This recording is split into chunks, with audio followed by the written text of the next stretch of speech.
Hi everyone, welcome to the latest episode of the EFL Magazine Business Podcast. Today's guest is Adam Kardos. Adam is the owner of EA Kids and founder of AAS Press. He's a teacher, trainer and curriculum writer based in Hyogo, Japan. He's published textbooks and readers for young learners and also produced the Gamerize Dictionary, a gamified learner dictionary app. I hope you enjoyed the podcast. Hey everyone, buckle up for a new episode of the EFL Magazine Business Podcast, the one and only podcast made to help you launch your business or take your existing business to a level of success you could never have imagined. Whether you're a school owner, freelancer, publisher, or other entrepreneur, you're sure to pick up lots of actionable advice when you listen to the EFL Magazine Business Podcast. Remember to visit eflmagazine.com for great articles and features. Without further ado, here's your host, the founder of EFL Magazine, Philip Pound.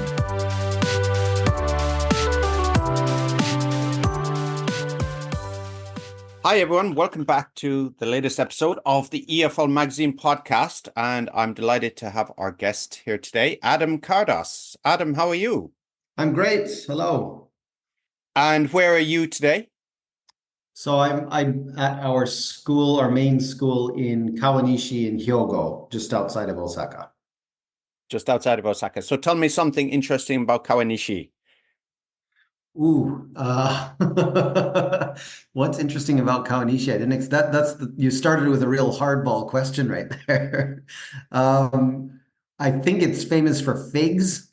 So you'll see those little twisted, gnarled trees here and there in fields, but it's a pretty suburban kind of place. But yeah, near downtown, all that. I guess that's not that interesting, but the figs are, I guess. Yeah, it's a little bit like where I live here in Tokyo, Hibarigaoka, and people say, what's interesting about Hibarigaoka? But actually, there's quite a few interesting things about Hibarigaoka. I found out, since living here, but we leave that for another day. The station here is actually called Hibarigaoka as well, so that I got confused for a second. Oh, okay, yeah, that's the other Hibarigaoka, because there's in the brackets is a Hibarigaoka Tokyo. I think my sister came to visit here a few years ago, and she was using one of the transport apps, and she put in Hibarigaoka to like station your line, and it was like so many hours. So she got a bit confused. That would be a bad mistake to make. Yeah, it would. So tell me about your life in Japan. How long have you been here? I've been here about 18 years, I think it is. Coming up on 19 in at the end of this month, actually. Yeah. And I came over in 2005, and I worked for Nova, and then that went bankrupt a couple years later, as a lot of people know. And then and then I think that's how we got our start. We had a lot of students asking us to continue teaching them. So a bunch of us teachers got together, rented a little apartment, and we started a school, and then kind of the rest is history, I guess. I'm going to ask you a question that, a lot of foreigners here in Japan get asked by Japanese is, why did you come to Japan? I know. Yeah, sure. I have definitely been asked that a lot of times, but I love just travel. I was really interested in Japan. I loved Akira Kurosawa movies. I finished university. I was planning to come for a year. As a lot of us kind of do. And so I got recruited by Nova, came over, and that was it, and just fell in love with it.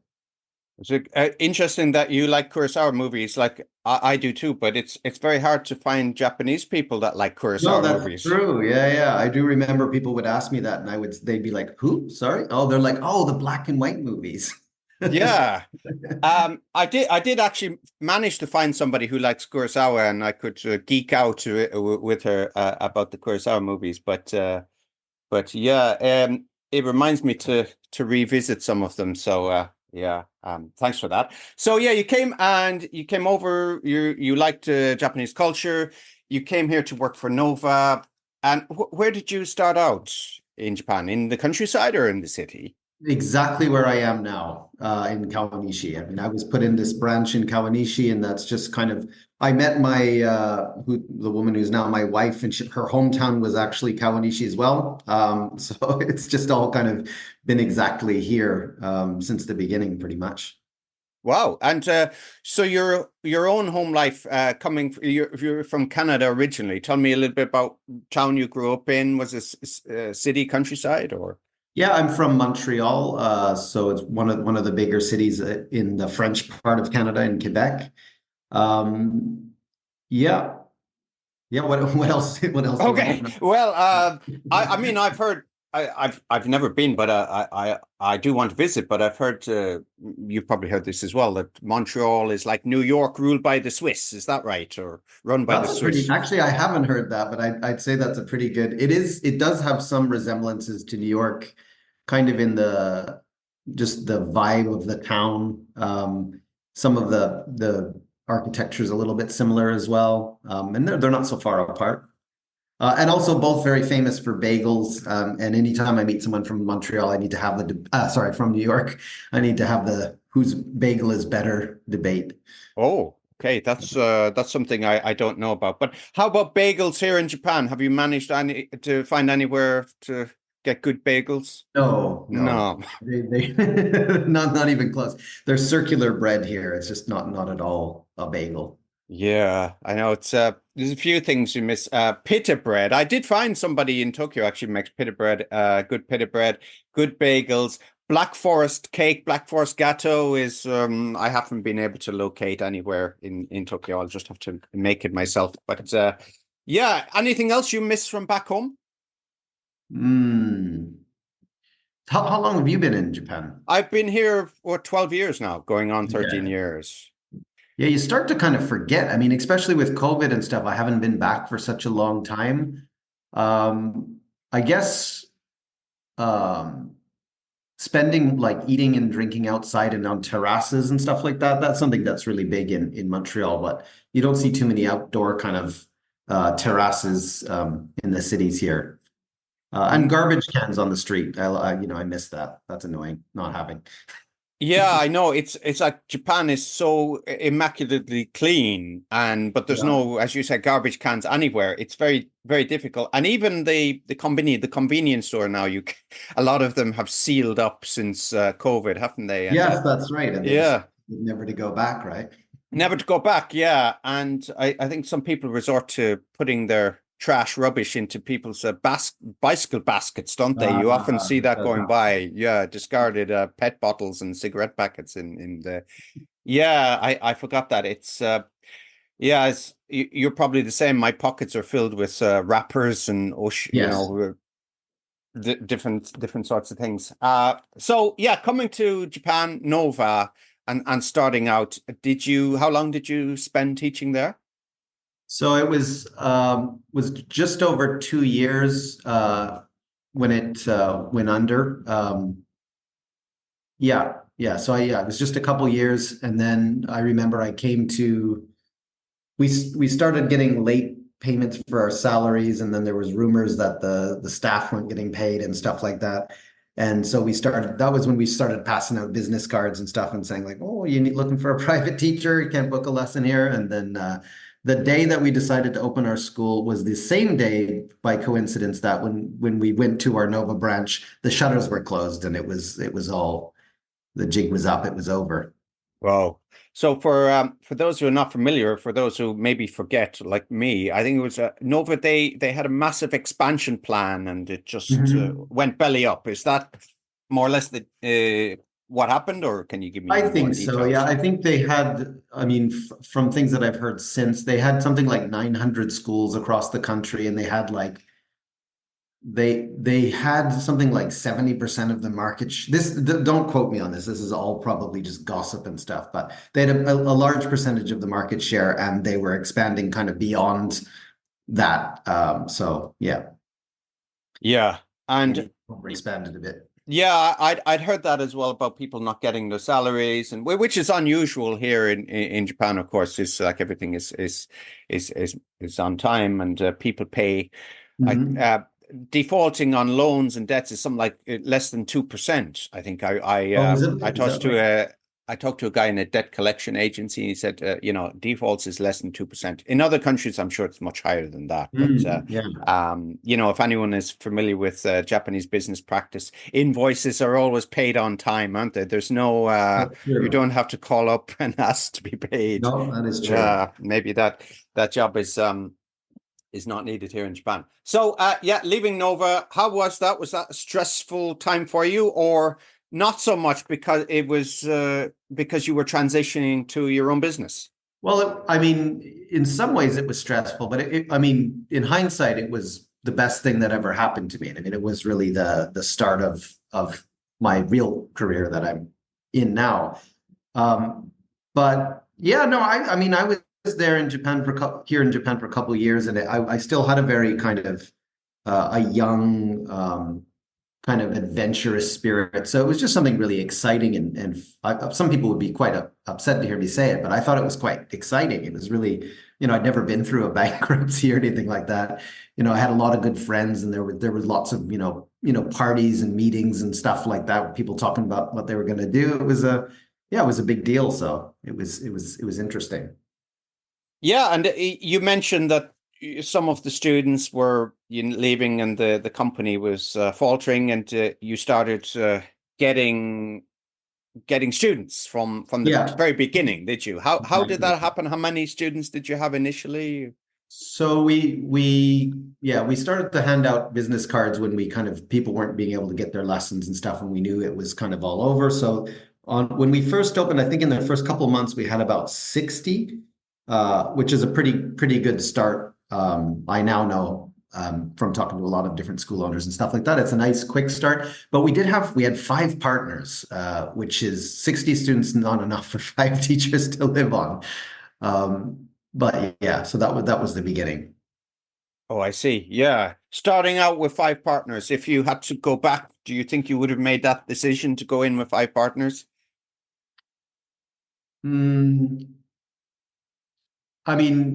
No, I probably wouldn't, knowing what I know now. I was definitely didn't know much about business, didn't know what I was doing at the time. I was just kind of, someone showed up and said, "Hey, I want to join." So we said, okay. We were really just, good friends and stuff, and we didn't want to kind of boot anyone out or anything like that. But it all essentially, whoever was serious about it stuck around. 2 of them left right away. 3 of us ran it for a while. One guy lasted a year, and the other guy, who I'm still really good friends with, ended up moving back to Los Angeles and starting a career in film. So then it ended up just myself. Oh, I see. So it was a kind of natural attrition. Nobody really fell out. It was just people left and went their own ways. And right. Yeah. I think I was the one that was the most serious about it, I guess. So a lot of people say in the magazine, Peter Lackner has written an article in the past for us about starting a school in Japan. And so there's a few things that you mentioned. Didn't know so much about business, but you did know about teaching, of course. So Right. you have to be a manager, you have to be a teacher, and then you have to be a business person as well. So Right.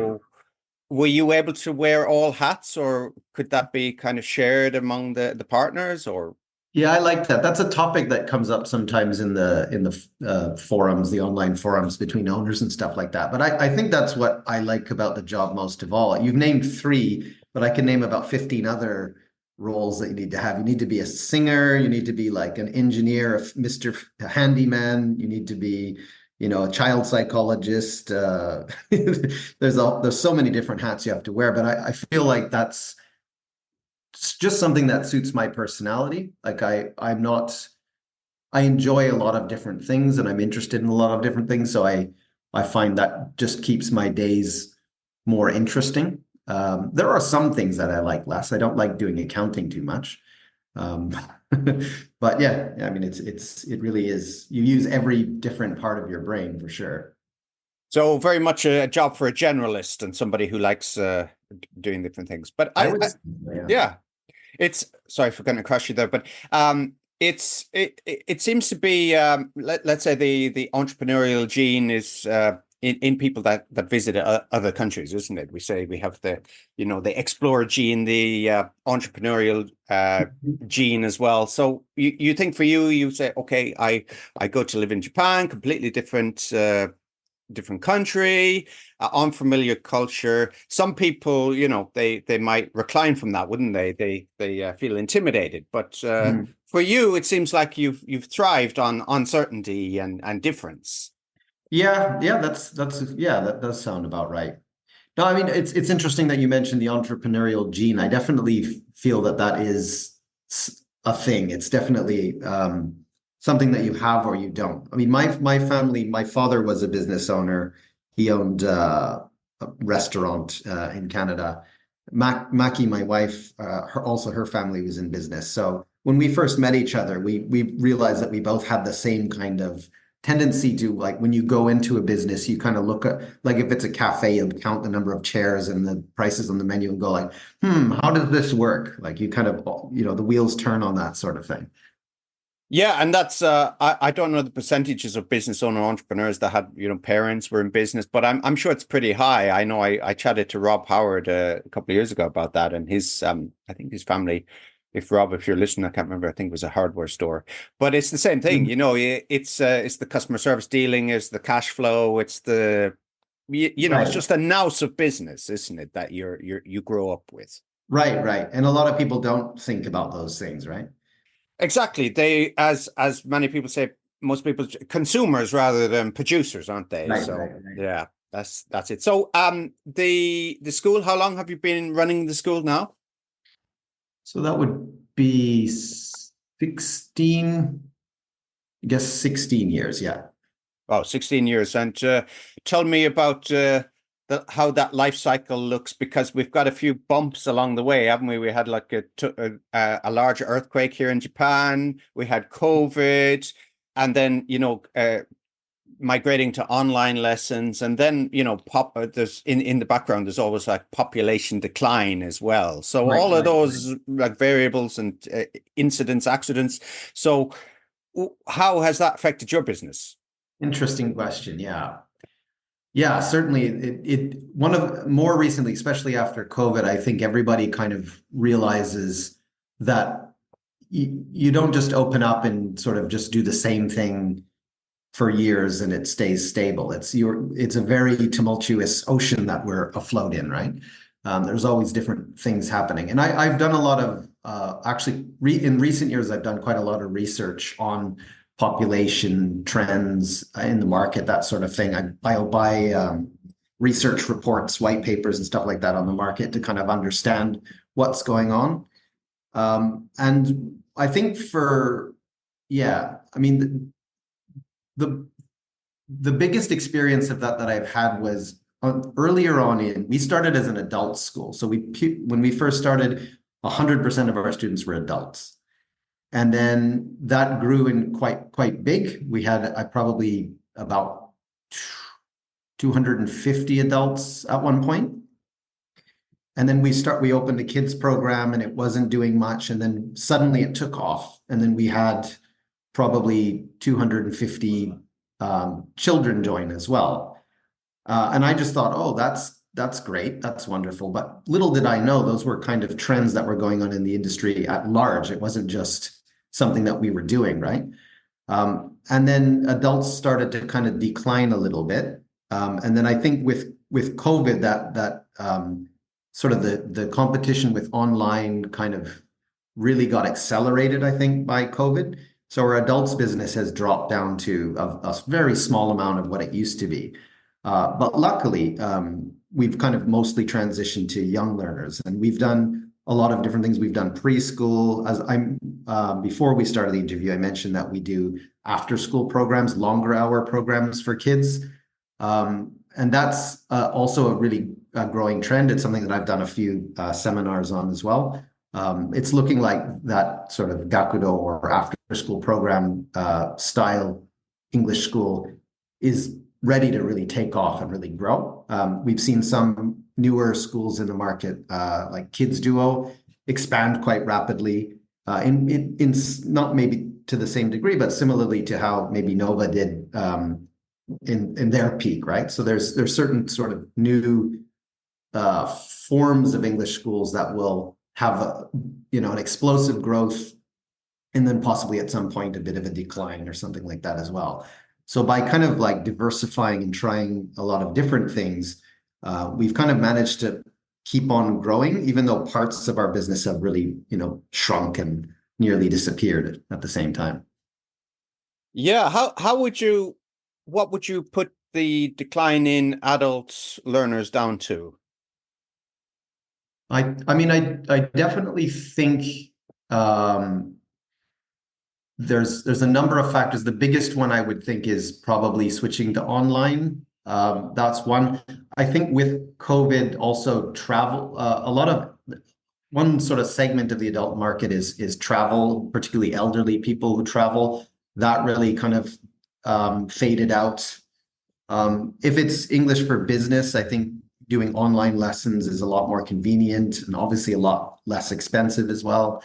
It's very hard to compete on price. I think there was already in the market even before the online learning gained a bit of momentum. There was already a bit of a race to the bottom in terms of pricing. Everyone was kind of like selling their lessons cheaper and cheaper, and then online lessons came in for sometimes 500 yen per lesson or something like that, and you just you can't compete with it.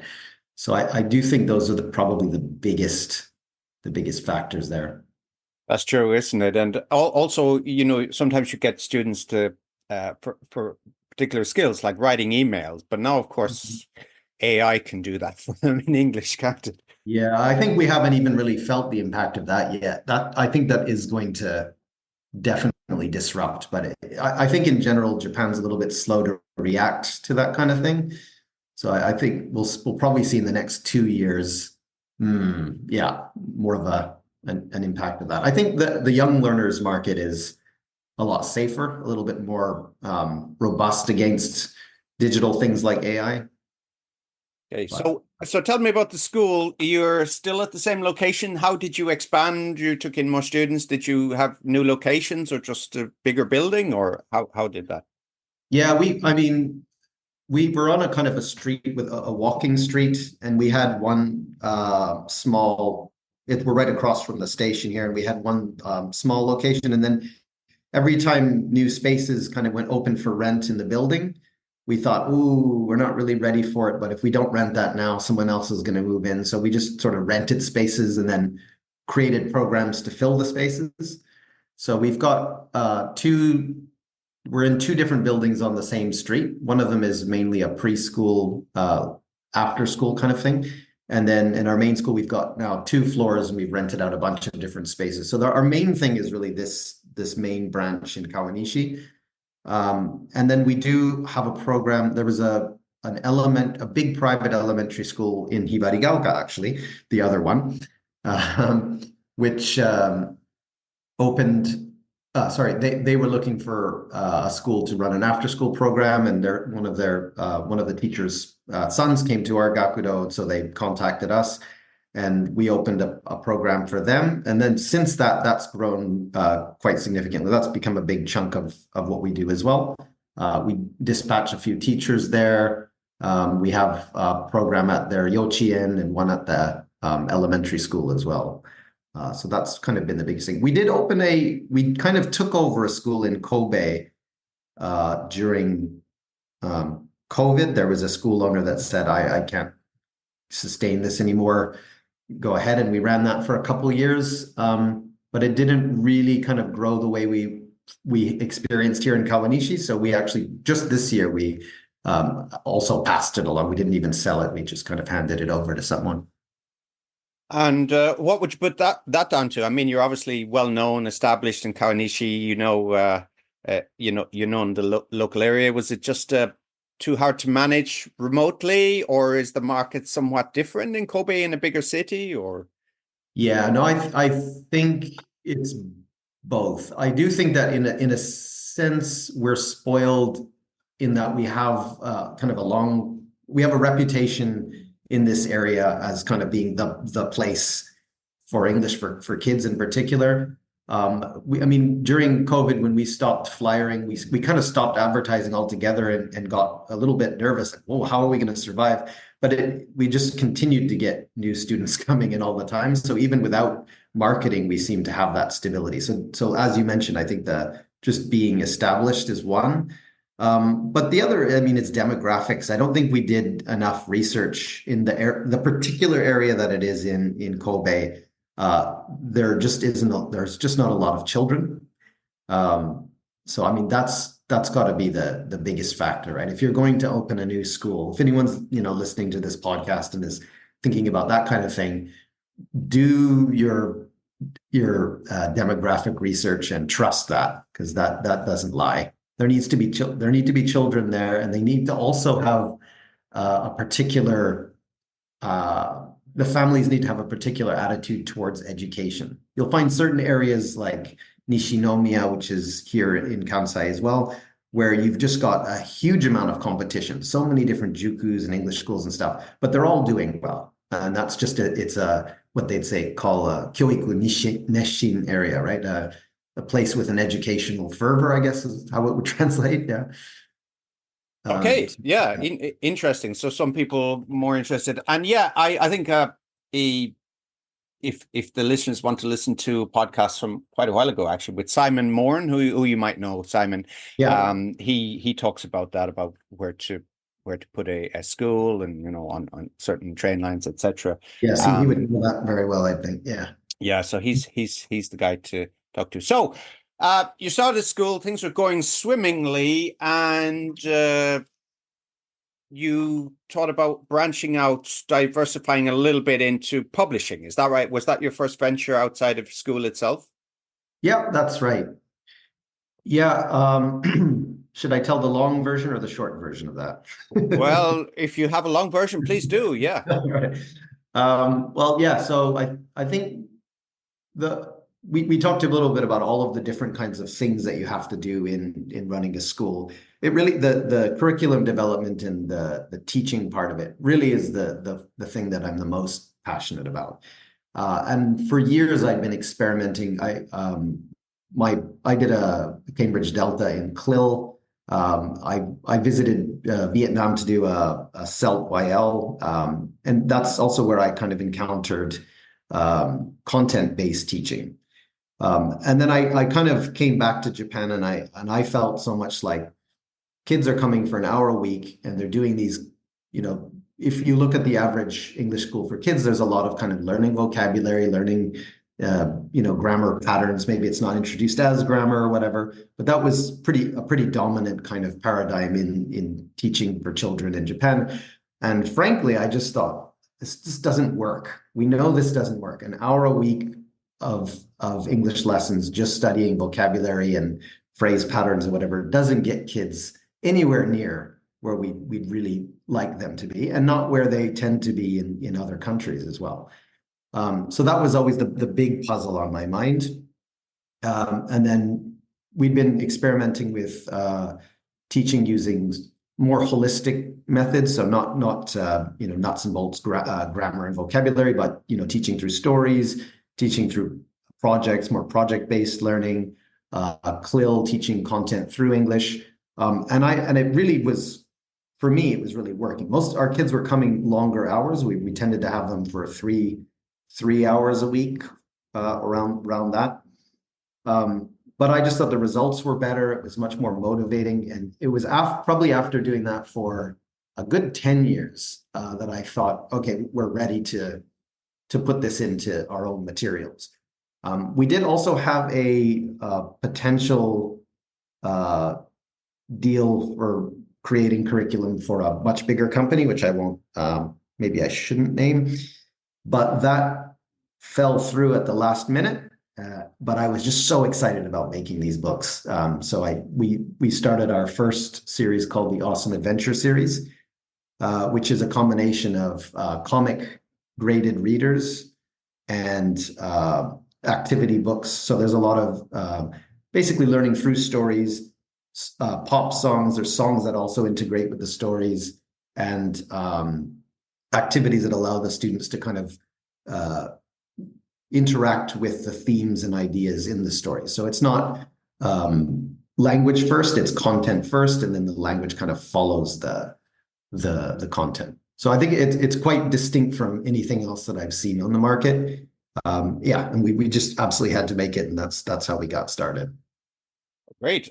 So you got started. You were tasked with this for a well-known school or branch or behemoth of education, and then you had to go through the trouble of marketing it yourself, putting it out there, getting it known. And how long ago did you do this? How many years ago? Oh, we started making the books probably, must be 5 years ago, 4 or 5 years ago. Yeah, five. Okay, so you were really riding the wave of self-publishing, weren't you? There's a lot of that was kind of the heyday, wasn't it? So there's a lot of competition in the market, isn't there? Yeah. Private publishers and the established ones. So you've already told me about how you differentiate yourself with the content and the quality of the lessons. But how do you convince schools or private buyers to take your books? It feels like you know my story already. You've heard similar things before, I guess. Yeah. Mm. Well, you're absolutely right. I mean, that's where reality strikes, right? We followed that first series of books. I mean, we followed it with just so much passion, and we thought we were going to just transform the entire industry. We knew that this was it. No one else has done it. It works. It gets kids excited. And then the reality strikes when you try to show it to other people, and they're like, no, we use, like, I won't name it, but we use such and such a classic series. We've used it forever. Why would we want a different book? What we do is the best. What we do is amazing. So that was definitely, I mean, mainly we were making it for ourselves when we had enough students that it was worth it to do it for ourselves. But I certainly did want to kind of introduce it to other people. And that was, yeah. In fact, the thing that was the most difficult for us was because the series is familiar. It doesn't look like, let's name some of the popular series on the market, but like Let's Go or I don't know, what's another one? Super Kids or any of the well-known titles in the market. Our books, you'd open it up and a teacher might go like, oh, that's really looks cool, but I have no idea what to do with it.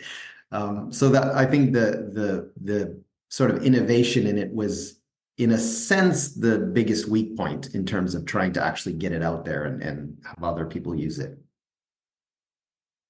So how do you know when they said when they started the first super? Whoops. There was a little delay. Yeah. So remember when they said they the first supermarket trolleys, wasn't it, or carts, you might say, in North America, and nobody was using them, but they got actors or Confederates to push the carts around, and then everybody started using the carts. But so for you, how do you get people up to teaching in this way or using this kind of content? Right. Yeah. So, I mean, that was the beginning of it. I mean, we do actually have quite a lot of people using them now. And interestingly, just this year, a new subsidiary program of Benesse has picked up our textbooks as their communicative course series. And you'd think of that as being a more conservative, bigger company or whatever, but they're adopting on quite a large scale. So we have crossed that bridge of trying to get people using it, and it certainly is doing lots of seminars, lots of presentations, opening training sessions to other teachers, visiting other schools. We've got some more experienced teachers on our staff, which will sometimes respond to messages from other schools. Everyone says, like, how do you run this activity? We'll kind of give them a hand with it. It ultimately, I think we do need to kind of get this into something that's more, more like there's more videos or there's a digital training course. It's easier for, the average person to kind of see how they can get into it. But part of the learning process has been kind of onboarding and hand-holding, various different schools and kind of showing them how to make it work for them. And how about the feedback from the students? At other schools, at our school. Well, either maybe, yeah. At your school using this content, how do they compare it with previous content? They like it much more? Yeah, well, I mean, we surveyed our students quite a bit when we made this switch, and we had, yeah, we got really great results. Other schools, I can't say that I've gotten specific survey results from kids, but I mean, it really is one of those things that the schools that try it and get it, they just love it and they just become raving fans. And I do get yeah, messages about, oh, we ran this activity in this way and the kids did this and they loved it and they were laughing and having fun. I get that kind of message quite a bit, which I particularly enjoy. Yeah, it's one of the difficulties is, isn't it? I mean, if you have kids or you teach kids, you learn this after a while. But for we forget what it's like to be a kid, don't we? And we think that, this activity, oh, kids will love this, but no. And then another activity, we think kids won't like it, they go crazy for, isn't it? Right, So, right. so has it been kind of a testing that some things didn't work, some things did, or kind of For sure. refinement process? Yeah, I mean, we had 10 years of experimentation before we actually started to make the books. I did actually try to make a book maybe a good 12 years ago, and it was too early. I know what I was trying to make. I kind of gave up halfway through because I was like, I mean, this is already out there, that this isn't it. But we kind of made our own versions of these things and tried them out for years, and we could see what worked and what didn't work. So when it came time to actually putting it into something, we had reasonable amount of confidence that it would work. Good. And one of the things, of course, teaching English is one thing, and in schools is teaching certain kind of values, but also, as I wouldn't say especially in Japan, is a lot of younger people have very negative maybe experience with English, don't they? And a lot of people don't continue later in life to learn English, so it's very important to give them a good impression and to have them enjoy learning the language so that they can sustain, their learning. Absolutely. Yeah, is that in your experience? How would you get a student to keep learning, basically Okay. Oh, keep in that's a touch really with good. the language? Yeah. Yeah. I mean, that's kind of one of the central points between everything that we develop, whether it's our books or our app. Motivation is really the key. In fact, it is the number one most important factor in terms of success at learning a language, and I suspect probably out learning other things as well. So some of the things that I train our teachers on and that I've done quite a lot of research on is motivation theory. And there are some very kind of practical things you can take from, and in particular, self-determination theory. So if anyone wants to learn a bit more about motivation, how they can help their own students, check out self-determination theory. It's a very like scary, intimidating sounding word, but there's some very simple ideas in it that are quite readily applicable. But I mean, I would say the number one thing is intrinsic motivation. They need to enjoy it. They need to have fun with it. And that fun can't always be, throwing around a ball or whatever. They need to have fun and be intrinsically interested in the content in English itself. And some kids are going to be interested in actually language itself, but a lot of kids aren't. So I think what we've tried to do, especially with CLIL or with our curriculum that we've developed, is that there's stories, there's interesting characters, there's songs, there's lots of different things that kids can get interested in because they're not all interested in the same thing, right? But essentially, yeah, I mean, if you can get them as excited as possible about the content, that's going to get you on the right path. And then the other big things are you want your kids to have connections to each other, and you want them to have connections to you, your teacher, or the school. They need to feel connected in it. They need to have an optimal level of challenge. They need content that's not going to be too hard for them, but not too easy. You know, if you're doing something that's just learning vocabulary, doing listen and repeat, that might be fun for a year, but once they get into the older grades, they're going to need some kind of progression, or that's just going to completely leave them unmotivated. And then the last thing that I think a lot of schools struggle with is autonomy. Not sort of telling the children what to do and forcing them to do things, but giving them options to choose, ways to kind of express themselves, not feel controlled by the teacher or their parents, but feel like they're actually doing, learning English or doing whatever it is they're doing in English because they want to, not because they're, being forced to. Very good. And there's also a challenge of, if you're teaching boys and girls together, isn't it? I mean, a lot of teachers have come up across this, especially a certain age, maybe 10 to 12. And, the boys think they're the greatest thing ever at that age, don't they? Right. They think they can do everything and everything is easy that you give them. And the girls may be a little bit more diligent at that age. So what would you say to somebody who's teaching, let's say, that age of kids and how to have a class that would engage them and, for the. Oh, that's all you really do ask the good question. It's not intentionally hard. This is something I'd like to know for myself. So that's why I was asking your advice. No, I mean, I think you've really picked that tough age, right? So I think when we get to older elementary and to an extent also early junior high school, there are some socio-psychological sort of developments that are happening, right? When kids are very little, they look to the adult for approval. This is the most important thing to them. If we're talking about like kindergartners, right? They want the teacher to say, good job, and give them 5, and that's all the validation they need. And as they enter elementary school, their friends become more important, but that really switches, right before puberty or in the older elementary school years, where actually my friends are much more important than the teacher. The teacher in some ways can be kind of an enemy. So, I mean, I think the solution, it's not an easy answer, but I do think certainly autonomy is going to be big there. You're going to not want to make those kids feel like they're being controlled or they're having to do things that you're telling them to do. It's going to become more important for them to kind of be working together and forming bonds with each other.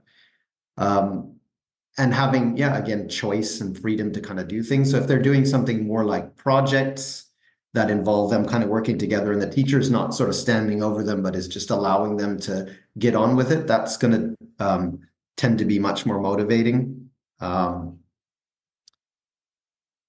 And I also think that a lot of teachers tend to take that more subdued energy from the kids and themselves kind of lower their energy level. Like, oh, they're too cool, so I'm going to also lower my kind of gankiness or whatever, my energy level.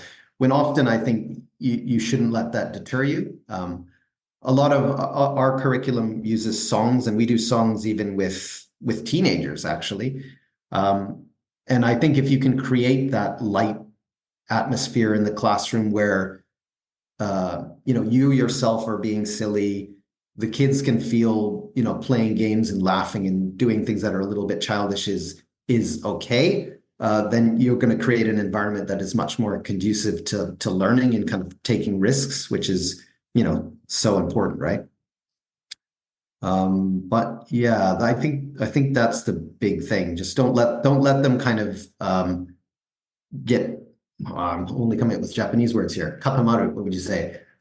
Don't let them kind of get stuck in their little group and just not move around and just stay there and be quiet, because that'll just get more and more entrenched as the year goes on. Yeah, that's what they say. Get them moving, isn't it? Get them up, get them doing things, get them and throw down challenges to them as well, isn't it? Right. Especially the boys, they like, I can do this. Even if they see the teacher as an enemy, we can kind of channel that to advantage, can't we? Get them to compete against you. So moving on from that, I wanted to really have a chat with you about Gamerize. So what is Gamerize, and how did that come about? Yeah, so the Gamerize Dictionary we started to develop right at the beginning of, or early stages of COVID when we went online. So as a lot of schools out there, I think, went through that same emergency remote teaching mode, right? And as we started to teach in this way, we knew that we needed to explore digital tools more. So we looked at things like Quizlet or Kahoot, lots of the different things that are out there. And I thought, oh, these are pretty cool. These things are great, but they didn't seem to keep the kids using them for that long. They would kind of find it interesting, do it for a few weeks, and then kind of, stop using it. And it seemed to me that for the elementary school age, there weren't a lot of these really well-developed programs with spaced repetition, things with like voice recognition, all of the features that I thought they would really benefit from, I couldn't find in one place, and not in an app that was fun enough for that age group. You do see a lot of kind of fun apps for learning English for little kids, like what's the one my daughter uses? Is it Shimajiro or whatever? Yeah. Okay. Do you know this one? Anyways. No. Yeah. I'm not familiar with that one. Yeah, I know Study Cat, who I've had on Mark Pemberton a number of years back. So if listeners want to dig into that one again. Yeah. So this particular age group wasn't served. Yeah, especially when you get into older elementary school, they needed, what games are they playing? They're playing Minecraft, they're playing Fortnite, some really exciting stuff, right? So there's no way that a really simple kind of babyish, it wouldn't necessarily be babyish, but they would easily perceive things as babyish, right? So that's kind of where we thought, okay, there's something that hasn't been made out there that clearly solves a problem that a lot of us have. So we're going to, go out and get this made. So what Gamerize Dictionary is, it is a gamified English learning app targeted at elementary school students. Some teens do use it. Some preschoolers also do use it, but the main focus is elementary school. And it's fully customizable, so it can be made to fit with any curriculum. Essentially, there's a database, a dictionary of, now we're up at about 30,000 entries. So each word in the, oh boy, I need to give a much shorter and more punchy explanation of what this is at this point. Hold on. So yeah, it's a gamified learning app for elementary school students that can be used with any curriculum. It combines voice recognition, AI, adaptive learning, lots of mini games. It has a kingdom building feature, and it's been designed around motivation theory to sustain children's motivation for not just a few weeks, but for years. We've got learners that have been on it since we started, for 3 years now, and they're still going strong. So would you see it as like complementing, supplementing learning, or as you say, like interweaving with the existing curriculum? Is it? That's exactly what it is. I think it complements it. So there's a lot of different use cases of how people are using it at different schools now. We initially intended it to be kind of a flipped learning solution, where students would pre-study content before classes. So again, if we're doing something that's CLIL, let's say we're doing a science experiment, or let's say we're learning about the water cycle. We need our kids to first be able to understand words like flow, condensation, what's another one? Evaporation, some pretty difficult words that they're clearly not going to know. First, they need to learn those before they can actually do the experiments and actually talk about it. So we would assign those from our school dashboard to the student's app. they would study those before coming to class, and then once they come into class, we can just do projects, and they already have the language they need. A lot of schools are using it as more of a homework solution. We've licensed a whole lot of different well-known textbooks. Let's Go's in there. Eric Kane's Think, Read, Write, which is really popular, is in there. The Finding Out series by David Paul. We've got a whole lot of them, all of the more kind of popular books that are in the market. We've got those available in bundles in the app. So a lot of schools will kind of just use that as a kind of a homework add-on for those types of things. Okay, so you can do everything. You can monitor the students' work and engagement as well, and time on screen. And that's right. Yeah, that's something that I do quite a lot. We'll check on and see like, oh, who's been studying this week. And it's quite interesting to look at analytics from different schools. After we've probably got about 70 schools using the app now. And when I take a peek at dashboards to see kind of how schools are doing, you'll typically see at every school a good 5% of students that just go nuts on it. They study. We've got one student who studied 12,000 words in 2 years. She's now in grade 3. Wow, crazy, yeah. Yeah, that sometimes happens in language learning. People take spurts, don't they? It's great to see that she sustained it, because some people start out with very good intentions, and it's normally the people with the best intentions are the first to fail, aren't they? Or first to give up in language learning. Yeah, so 12,000 words, wow, by grade 3. So where can people find the app? Where is it available? So you can download it on the App Store or Google Play. Would it be possible to put links in with this? Yeah, sure. I'd put all the links in as well. Yeah. Yeah. So yeah, you can find it on the App Store or Google Play. It is designed primarily to be used with a school. So that's where the students get the app. But if you're with a school, the school gets a dashboard. And they can check the analytics, assign things, make custom assignments and all that kind of thing from there. But it can be used as a standalone as well. So if you do download the app, your homework screen will be forever empty, but you have access to all the bundles and that kind of stuff. Hey, and tell me about the packages available. Is there like for freelancer up to like enterprise packages? Does it work like that, or how? So sorry, could you ask the question Sorry, again? yeah, the different packages. So how much it costs per user or per institution? How? Okay. Yeah. So direct to end user off the App Store, it's 1,200 yen a month. And then for schools, they get a discount depending on the number of subscriptions that they have. The lowest price is around 300 yen per user per month.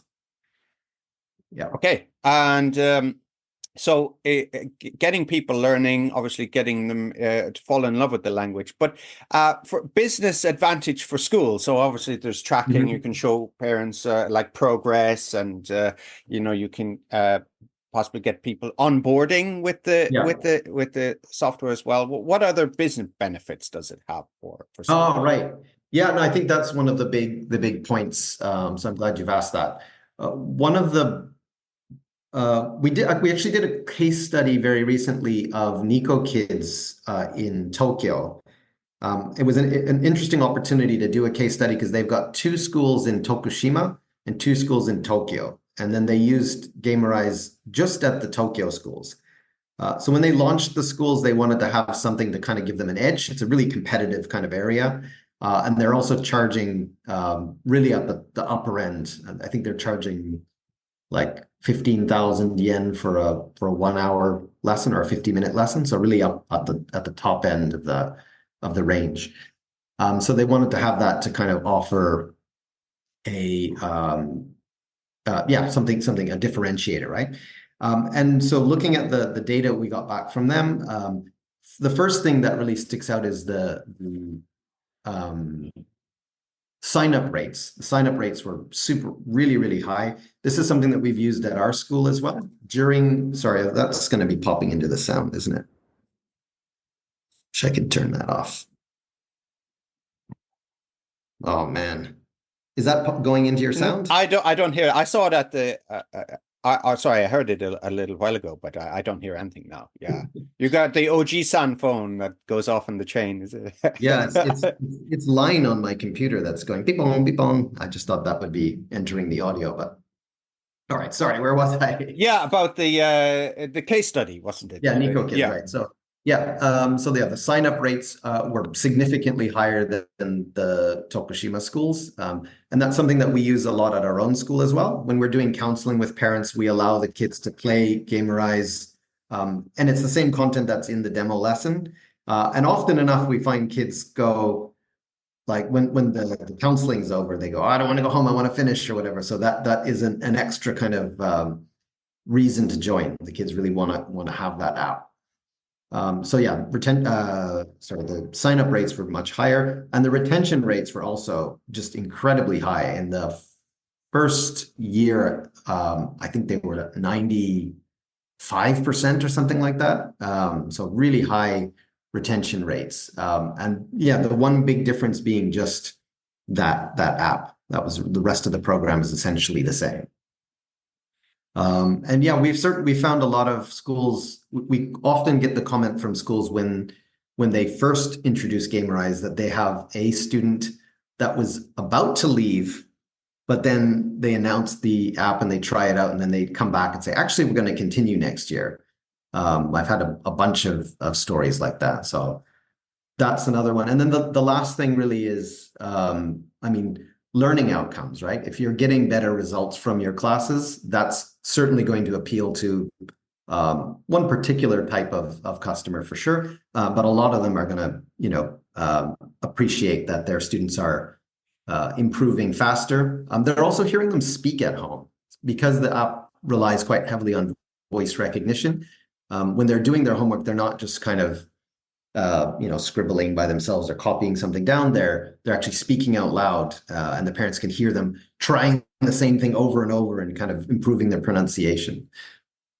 So that's been big for us as well. Okay, well, for all listeners, we'll have a link to the Gamerize in the show notes as well. And I know you have some videos online as well. I had planned to watch one of your videos, but I didn't. Sorry about that. I just slipped my mind. But I know you've got some videos introducing Gamerize and about AAS publishing as well, and teaching and CLIL. You've got quite a bit of content up there. Yes, sure. Yeah, I'll find some relevant links for you to post up there. Yeah, and I'll post those in the show notes. And Adam Kardos, thanks again. Thank you very much. It was a pleasure talking with you.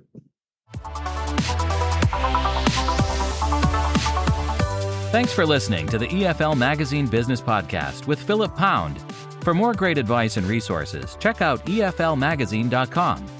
If you found this podcast helpful, be sure to subscribe so you never miss an episode. See you next time.